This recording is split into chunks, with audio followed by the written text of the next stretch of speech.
আল্লাহ নবী সাল্লাল্লাহু আলাইহি সাল্লাম বলেন, কোন বান্দা যখন গুনাহ ছেড়ে দিয়ে তওবা করে আল্লাহর দিকে ফিরে আসে, আল্লাহর কসম নবী বলেন আল্লাহ তাআলা সবচেয়ে বেশি খুশি হন। আশাদ্দু ফারাহান, আল্লাহ তাআলা সবচেয়ে বেশি খুশি হয় কখন? বান্দা আল্লাহর দিকে ফিরে আসে যখন। বিতাওবাতি আবদিহি, বান্দা যখন আল্লাহর দিকে ফিরে আসে আল্লাহ তাআলা ভীষণ খুশি হয়।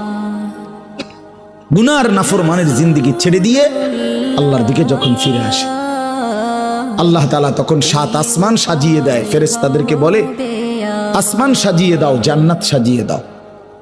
ফেরেশতারা 7 আসমান জান্নাত সাজাইয়া ফেরেশতারা জিজ্ঞেস করে, মাওলা আসমান কেন সাজাইলেন, জান্নাত কেন সাজাইলেন?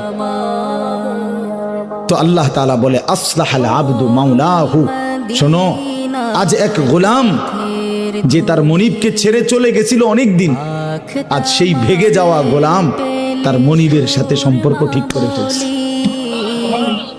আমার এক গোলাম আজ অনেক দিন আমারে ভাইগা গেছিল, সেজদা দেয় নাই, আমার হুকুম মানে নাই, অনেক দিন থেকে আমার থেকে দূরে ছিল, আজ সে আমার কাছে ফিরে আসছে।